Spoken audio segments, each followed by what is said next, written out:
प्रीत जहाँ की रीत सदा, मैं गीत वहाँ के गाता हूँ। देश की धरती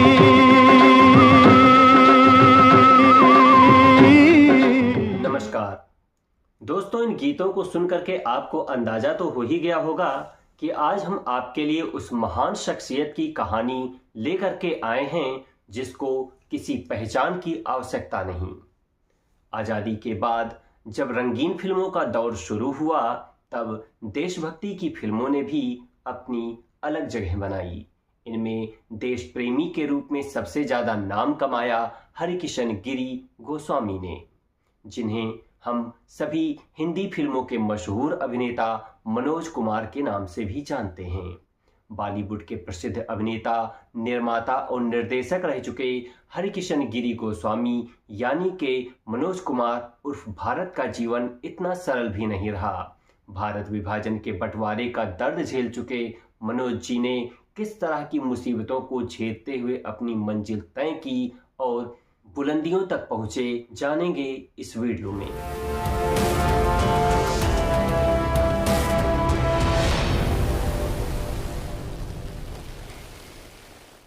मनोज कुमार का जन्म अब के खैबर पख्तूनख्वा के नाम से जाने जाने वाले पाकिस्तान के एटाबाद शहर में 24 जुलाई 1937 को ब्राह्मण परिवार में हुआ था। पाकिस्तान का यह शहर उस समय भारतवर्ष का ही हिस्सा था। सन 1947 में देश के विभाजन के बाद पाकिस्तान के हिस्से में आए भारत के इस भूभाग का नजारा बदल चुका था। हिंदू परिवार के घरों व संपत्ति की लूट, हत्याएं, हर तरफ दर्द, आंसू और चित्कार थे। इंसानियत मर चुकी थी। वहां से पलायन कर रहा हर भारतवासी इतनी यंत्रणा, इतना कष्ट और इतना दर्द झेल चुका था जिसे बता पाना संभव नहीं। इस बंटवारे ने न जाने कितने भारतीयों की जिंदगी तबाह कर दी। उसी जान बचाकर भाग रहे भारतीयों की भीड़ में एक 10 साल का लड़का अपनी गर्भवती मां और मजबूर पिता के साथ दिल्ली आ गया। लेकिन यहां न रहने को घर था, न खाने को रोटी। एक उम्मीद थी सरकार द्वारा उपलब्ध कराई गई रिफ्यूजी कैंप, जिसमें इतनी जगह नहीं थी जितनी कि शरणार्थी थे। इसी रिफ्यूजी कैंप में मनोज कुमार के भाई का जन्म हुआ, जिसका नाम था कुक्कू। लेकिन वह काफी कमजोर और बीमार भी था। खान पान न मिल पाने के कारण मनोज कुमार की माता भी कुपोषण की शिकार थीं, जिस कारण से मां और नवजात बच्चे दोनों की स्थिति चिंताजनक थी। ऐसे में उन दोनों के इलाज के लिए मनोज कुमार के पिता के पास बस एक ही रास्ता था, सरकारी अस्पताल। इधर 10 साल के उम्र के बालमन मनोज कुमार को यह समझ नहीं आ रहा था कि आखिर उन्हें किस बात की सजा मिल रही है। जिनका एटाबाद में इतना बड़ा घर था, आज वह दर दर की ठोकर क्यों खा रहा है। पिता परिवार की रोटी की जुगाड़ में पूरे शहर में मारा मारा फिरता, जबकि मनोज कुमार अपनी बीमार मां के सिरहाने बैठकर कभी अपने बीमार मां को देखते तो कभी अपने बीमार छोटे भाई कुक्कू को। विभाजन के कारण हर जगह दंगे भड़के हुए थे, जिस कारण से लोग अत्यधिक डरे और सहमे हुए थे। एक दिन की बात है जब ऐसे ही दंगों के कारण अस्पताल में मौजूद सभी डॉक्टर और नर्स अपनी जान बचाने के लिए अस्पताल के नीचे मौजूद बेसमेंट में अंडरग्राउंड हो गए, जबकि मनोज कुमार अपनी मां के सिरहाने ऐसे ही बैठे रहे। उस दिन मां की तकलीफ कुछ ज्यादा ही बढ़ी हुई थी और बीमार कुक्कू की सांसें भी धीरे धीरे डूबती जा रही थीं। मनोज की मां ने कहा, जाओ किसी तरह से डॉक्टर को बुला करके लाओ। मनोज पूरे अस्पताल में डॉक्टर को आवाज दे रहे थे, लेकिन कोई डॉक्टर उनकी मां और भाई को देखने नहीं आया। तभी मनोज कुमार को अपनी मां की चित्कार सुनाई पड़ी। मनोज अपनी मां के पास दौड़कर आए, लेकिन मनोज के भाई कुक्कू की सांसें थम चुकी थीं। अब वह इस दुनिया में नहीं था। मां की इस करुण चित्कार और आंसुओं को देखकर मनोज कुमार में उस दिन जाने कहां से वह शक्ति आ गई कि उस 10 साल के लड़के ने हाथ में डंडा उठा लिया और बेसमेंट में जाकर जो भी डॉक्टर नर्स मिले उनकी अच्छे से पिटाई कर दी। पिता के आने पर कुक्कू को यमुना जी में जलांजलि दे दी गई। उसी शाम मनोज कुमार के पिता ने मनोज कुमार को अपने सर पर हाथ रखकर कसम खिलाया कि आज के बाद तुम किसी पर हाथ नहीं उठाओगे। कुछ समय बाद मनोज कुमार के पिता को दिल्ली के एक फैक्ट्री में सुपरवाइजर का काम मिल गया। इसके बाद उनकी फैमिली दिल्ली के राजेंद्र नगर में बस गई। इसी दौरान इनकी छोटी बहन ललिता और भाई राजीव का जन्म हुआ। मनोज धीरे धीरे बड़े हो रहे थे। इसी दौरान उन्होंने दिलीप कुमार साहब की जुगनू फिल्म देखी, जो 1947 में रिलीज हुई थी। इस फिल्म के अंत में दिलीप कुमार की मृत्यु हो जाती है। इसके कुछ महीने बाद साल 1948 में उन्होंने दिलीप कुमार साहब की एक और फिल्म देखी, जो शहीद थी। इस फिल्म में भी दिलीप कुमार साहब की मृत्यु हो जाती है। अभी मनोज कुमार को फिल्मों का इतना ज्ञान नहीं था। वह इस बात से बहुत हैरान थे कि एक व्यक्ति जो मर गया वह दूसरे फिल्म में कैसे जिंदा हो गया और फिर इस फिल्म में फिर दोबारा कैसे मर गया। मनोज इस बात से परेशान हो गए और इस बात को उन्होंने अपनी माँ से पूछा कि जो लोग मर करके जिंदा हो जाते हैं वे कौन होते हैं। उनकी माँ ने जवाब दिया, बेटे ऐसे लोग फरिश्ते होते हैं। यह बात जानकर उन्हें फरिश्ता बनने का संकल्प लिया। कुछ समय बाद मनोज कुमार ने दिलीप कुमार की एक फिल्म और देखी।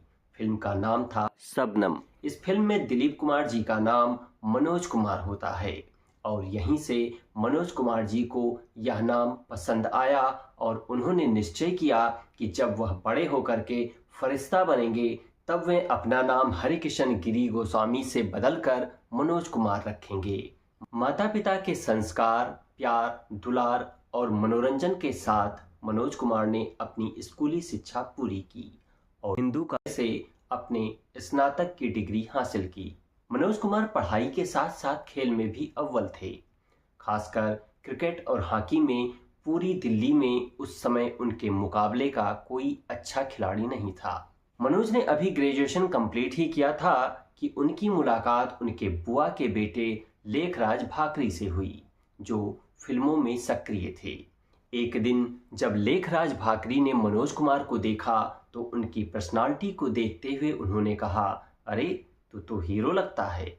इस बात पर मनोज कुमार ने मुस्कुराते हुए कहा, तो बना दीजिए ना हीरो। इस तरह से लेखराज भाकरी के साथ मनोज कुमार मुंबई पहुंच गए। 6 महीने बीत गए लेकिन मनोज कुमार को अभी किसी फिल्मों में एक छोटा सा रोल भी नहीं मिला। 1957 में लेखराज भाकरी ने फैशन फिल्म बनाई जिसके मुख्य कलाकार प्रदीप कुमार और माला सिन्हा थीं। यही वह पहली फिल्म थी जिसमें इन्हें 90 साल के एक भिखारी का छोटा सा रोल मिला, जबकि उन दिनों इनकी उम्र बमुश्किल 20 साल रही होगी। इसके बाद आई फिल्म सहारा और चांदनी में मनोज कुमार को कुछ बड़े सीन जरूर मिले, लेकिन इन्हें अभी तक नायक का रोल नहीं मिल पाया। मनोज कुमार इंडस्ट्री के और भी निर्माता और निर्देशकों से फिल्मों में काम देने की विनती करते रहते और इसी दौरान सन 1961 में उन्हें एक फिल्म मिली, कांच की गुड़िया, जिसके निर्माता निर्देशक थे हरनाम सिंह रवेल। यह इनके करियर की पहली फिल्म थी जिसमें इन्होंने बतौर नायक रोल किया, लेकिन दुर्भाग्य से यह फिल्म फ्लॉप हो गई। इसके बाद मनोज कुमार की कई और फिल्में आईं, जैसे पिया मिलन की आस, सुहाग सिंदूर, रेशमी रुमाल आदि, लेकिन यह फिल्में भी बुरी तरह फ्लॉप रहीं। और फिर सन 1962 में मनोज कुमार की एक और फिल्म आई, वह थी हरियाली और रास्ता, जिसके निर्देशक थे विजय भट्ट। यह फिल्म सिल्वर जुबली हिट रही। इस फिल्म में मनोज कुमार और माला सिन्हा की जोड़ी को दर्शकों ने बेहद पसंद किया। फिर 1964 में मनोज कुमार ने वो कौन थी जैसी सुपरहिट फिल्म दी, जबकि अगले ही साल यानी 1965 में रिलीज हुई गुमनाम भी सुपरहिट साबित हुई। इसी वर्ष मनोज कुमार ने फिल्म हिमालय की गोद में अभिनय किया। विजय भट्ट के निर्देशन में बनी यह फिल्म बॉक्स ऑफिस पर बहुत अच्छा बिजनेस किया और फिल्म हिट रही। आइए जानते हैं कि मनोज कुमार का नाम कैसे भारत कुमार पड़ा।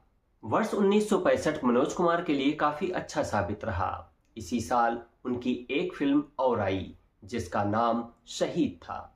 अपने करियर की इस फिल्म में उन्होंने भगत सिंह की भूमिका निभाई थी। इस फिल्म के निर्माण के दौरान मनोज कुमार ने शहीद भगत सिंह की माताजी व उनके भाई से मुलाकात की थी। मनोज कुमार जी ने अपने एक इंटरव्यू में बताया था कि जब वह शहीद भगत सिंह की फिल्म बना रहे थे तो उनकी माताजी व भाई से मिलने चंडीगढ़ गए। उस समय उनकी माताजी अस्पताल में भर्ती थीं और डॉक्टर के कहने के बाद भी दवाइयाँ नहीं ले रही थीं। जब मनोज जी उनसे मिलने गए और दवाइयाँ खाने को कहा तो उनकी माता ने कहा कि आप कह रहे हैं इसलिए मैं दवा खा लेती हूँ। यह सुनकर के मनोज कुमार शहीद भगत सिंह की माताजी की गोद में सर रख करके रोने लगे थे। आपको यहाँ यह भी बता दूं कि शहीद पहली वह भारतीय फिल्म थी जिसने 3 राष्ट्रीय पुरस्कार जीते थे। मनोज कुमार तत्कालीन प्रधानमंत्री श्री लाल बहादुर शास्त्री जी का बहुत सम्मान करते थे। वे उनकी सादगी की बहुत प्रशंसा करते थे। सन 1965 में जब शहीद फिल्म बनकर के तैयार हुई तो उन्होंने लाल बहादुर शास्त्री जी से इसके प्रीमियम पर आने के लिए अनुरोध किया। शास्त्री जी प्रधानमंत्री पद पर होने के कारण अपनी बिजी शेड्यूल से 10 मिनट का समय निकालकर अपनी पत्नी के साथ फिल्म के प्रीमियम में पहुंचे थे। अभी फिल्म शहीद का कुछ हिस्सा ही बीत पाया था कि शास्त्री जी की पत्नी की आंखों में आंसू थी। मनोज कुमार जी ने देखा कि शास्त्री जी की आंखें भी नम थीं। ऐसा देखकर उन्होंने सिनेमा चालक से बीच का इंटरवल न लेने को कहा। 10 मिनट का समय लेकर के आए शास्त्री जी इस फिल्म से इतने प्रभावित हुए कि उन्होंने पूरी फिल्म देखी और इस फिल्म के लिए मनोज जी को व पूरी टीम को दिल से बधाई दी। फिर इसके बाद 1967 में रिलीज हुई उपकार फिल्म के साथ ही उन्होंने फिल्म निर्देशन में भी अपना कदम रखा। इस फिल्म में उन्होंने बेहतरीन काम किया और उनके किरदार का नाम भारत मशहूर हो गया और इसी के साथ यह नाम उनके नाम के साथ भी जुड़ गया। इस फिल्म ने उन्हें न केवल फिल्म इंडस्ट्री बल्कि देश में भी भारत कुमार के नाम से मशहूर कर दिया। बताया जाता है कि उपकार फिल्म उन्होंने पूर्व प्रधानमंत्री लाल बहादुर शास्त्री जी के कहने पर बनाई थी। दरअसल साल 1965 में जब भारत और पाकिस्तान का युद्ध हुआ था तब इस युद्ध के बाद ही मनोज कुमार ने तत्कालीन प्रधानमंत्री लाल बहादुर शास्त्री जी से मुलाकात की थी, जिससे शास्त्री जी ने मनोज कुमार से युद्ध से होने वाली परेशानियों पर एक फिल्म बनाने के लिए कहा था। यह फिल्म शास्त्री जी द्वारा देश को दिए गए नारे जय जवान जय किसान पर आधारित थी। जय जवान जय किसान। और इसका गाना मेरे देश की धरती सोना उगले उगले हीरे मोती आज भी स्वतंत्रता के दिवस पर सुनकर लोगों का सिर गर्व से उठ जाता है। मेरे देश की धरती सोना उगले उगले हीरे मोती, मेरे देश की धरती। हालांकि इस फिल्म को खुद लाल बहादुर शास्त्री नहीं देख पाए। ताशकंद से लौटने के बाद शास्त्री जी इस फिल्म को देखने के लिए आने वाले थे, लेकिन ताशकंद में शास्त्री जी की हुई रहस्यमय मृत्यु से ऐसा संभव नहीं हो पाया। बचपन से मनोज कुमार जिनकी फिल्में देखकर बड़े हुए थे और जिन्हें अपना आदर्श व गुरु मानते थे, उस महान कलाकार यानी दिलीप कुमार जी के साथ उन्हें काम करने का मौका मिला। वह साल था सन 1968 और फिल्म का नाम था आदमी। अब तक मनोज कुमार एक अभिनेता, लेखक और निर्देशक के रूप में काफी प्रसिद्धि प्राप्त कर चुके थे, लेकिन वे यहीं नहीं रुके। अब बारी थी उनके प्रोड्यूसर बनने की। साल 1970 में उन्होंने पूरब और पश्चिम बनाई, जो बहुत ही लोकप्रिय रही। इसके बाद शोर, रोटी कपड़ा और मकान, क्रांति, क्लर्क, जय हिंद जैसी फिल्मों का भी निर्देशन किया। वर्ष 1972 में रिलीज हुई फिल्म बेईमान के लिए मनोज कुमार को सर्वश्रेष्ठ अभिनेता के लिए फिल्म फेयर अवार्ड दिया गया। फिर 1975 में आई रोटी कपड़ा और मकान के लिए उन्हें सर्वश्रेष्ठ निर्देशक का फिल्म फेयर पुरस्कार दिया गया। इतना ही नहीं, उनके शानदार फिल्मी सफर को देखते हुए सन 1992 में उन्हें पद्मश्री अवार्ड से भी सम्मानित किया गया, जबकि 2016 में उन्हें दादा साहब फाल्के पुरस्कार से भी सम्मानित किया गया। मनोज कुमार जी की पारिवारिक जीवन की बात करें तो इनका विवाह इनके कॉलेज के समय की प्रेमिका शशि गोस्वामी से ही हुई। इनसे इनके 2 बेटे हैं, विशाल गोस्वामी और कुणाल गोस्वामी। विशाल ने गायक और कुणाल ने एक्टर बनने की कोशिश की, लेकिन उन्हें वह सफलता नहीं मिली। मनोज कुमार जी ने अपने छोटे भाई राजू गोस्वामी को भी पेंटर बाबू फिल्म में अभिनेता बनाकर फिल्मी दुनिया में लाने का प्रयास किया, लेकिन वह भी सफल नहीं हो सके। मनोज कुमार आज 87 वर्ष के हो चुके हैं। फिल्मी दुनिया से अब उनका कोई वास्ता नहीं, लेकिन फिल्मों में उनके द्वारा दिए गए योगदान और देशभक्ति फिल्मों ने उन्हें अमर कर दिया है। आज भी 26 जनवरी और 15 अगस्त को देश में मनाए जाने वाली गणतंत्र और स्वतंत्रता दिवस पर मनोज जी की फिल्मों के गाने पूरे देश में सुनाई देते हैं और यही उनकी सबसे बड़ी उपलब्धि है। तो यह थी मनोज कुमार जी की रिफ्यूजी कैंप से लेकर के आसमान की बुलंदियों तक पहुंचने का सफर। उम्मीद करता हूं कि आपको यह कहानी ज़रूर अच्छी लगी होगी। अगर हाँ तो वीडियो को लाइक करें और अधिक से अधिक लोगों को शेयर करें। साथ में कमेंट में यह जरूर बताएं कि आपको मनोज कुमार जी की कौन सी फिल्म सबसे ज़्यादा अच्छी लगती है और कौन से गीत।